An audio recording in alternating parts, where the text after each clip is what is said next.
On a spring morning in Denmark, two brothers were cutting peat in a wet black bog. They were only looking for fuel to burn in their stove.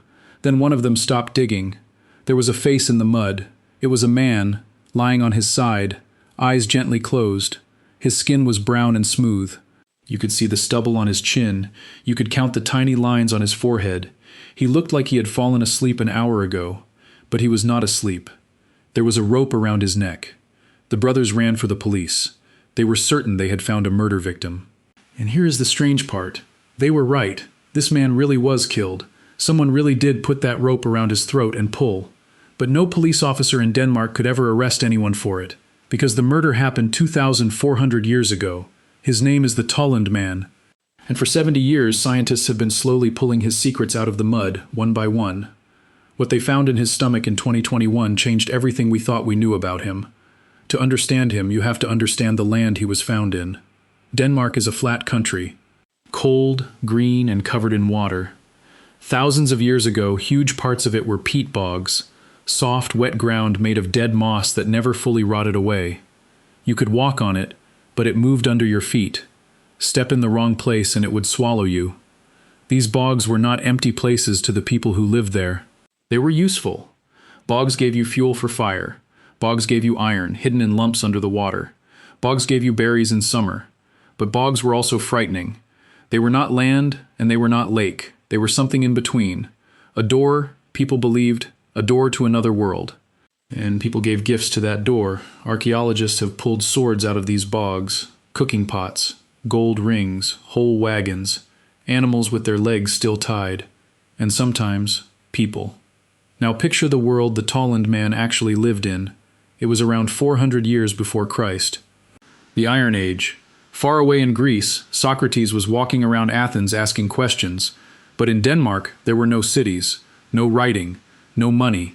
There were small villages of maybe 50 people, longhouses made of wood and mud, shared with the cattle so the animals could keep everybody warm.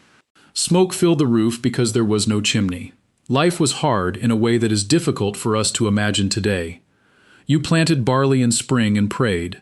If the rain failed, you did not go to a shop, you starved. If a sickness came, there was no doctor. Half of all children died before they grew up. And winter was the enemy. Winter lasted months. Your food ran out slowly, and you watched it go. So think about what these people needed most. They needed the spring to come back. They needed the ground to give food again. They needed the gods, whoever they believed the gods were, to say yes. Don't be afraid to go out on a limb. That's where the fruit is. And when you need something that badly, what are you willing to give in return? Hold that question, because it is the whole story. Now, back to that spring morning. The date was the 6th of May 1950. The place was a bog called Bjelskovdal, about 10 kilometers west of the town of Silkeborg. The men cutting peat were brothers, Viggo and Emil Højgaard. Viggo's wife, Grethe, was working with them, and according to the family, it was Grethe who saw it first. She rolled up her sleeves, she pushed her hands into the cold mud, and her fingers slid between a leather cap and a human forehead. Imagine that moment for a second. Your hands are in the earth, and the earth is touching you back. The body was more than 2 meters down. 2 full meters of packed peat sat on top of him, with no sign that anyone had dug there. And that detail is what saved this story. Because when the Silkeborg police arrived, they took one look at that depth and understood something. No modern killer had buried this man. Whoever did this had done it long before Denmark had police at all. So the police did something unusual. They called an archaeologist. The archaeologist was a professor named Peter Wilhelm Glob, and when he stood at the edge of that hole, he knew he was looking at something rare. Let me tell you exactly what he saw, because this is the part that still stops people cold when they see him today. The man was naked, except for 2 things. On his head was a pointed cap made of sheepskin, with the wool turned inward to keep him warm. It was tied under his chin with a small leather strap. Around his waist was a simple hide belt. That is all. No shirt, no shoes, no weapons, no jewelry, nothing to tell you who he was. And around his neck was a rope of braided leather, pulled into a tight noose, strong enough to hold a grown man. But it was his face that made grown men go quiet. His eyes were shut, his mouth was closed, his expression was calm, peaceful, almost gentle. He did not look like a man who had been murdered.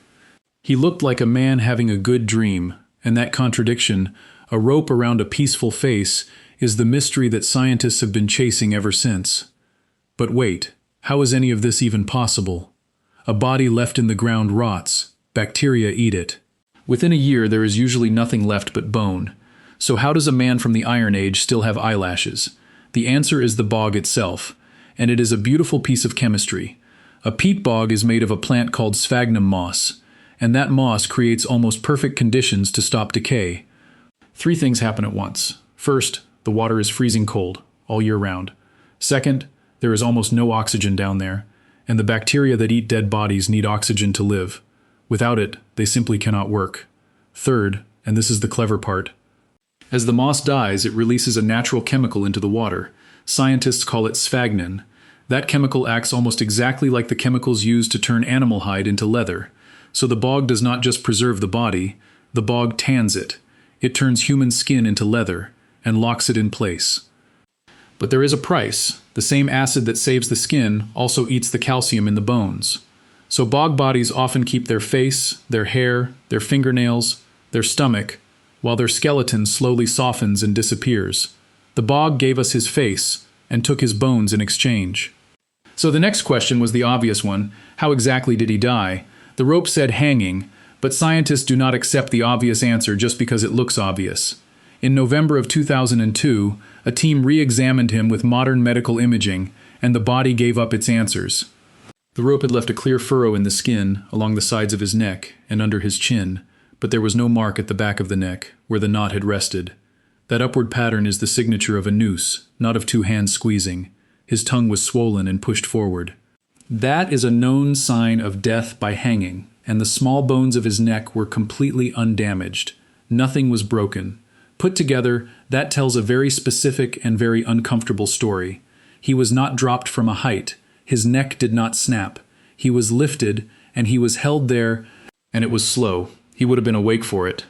I want to be honest with you, that is a hard fact to sit with. But it matters, because of what comes next. Because in 2021, researchers went looking somewhere nobody had looked properly before. His stomach.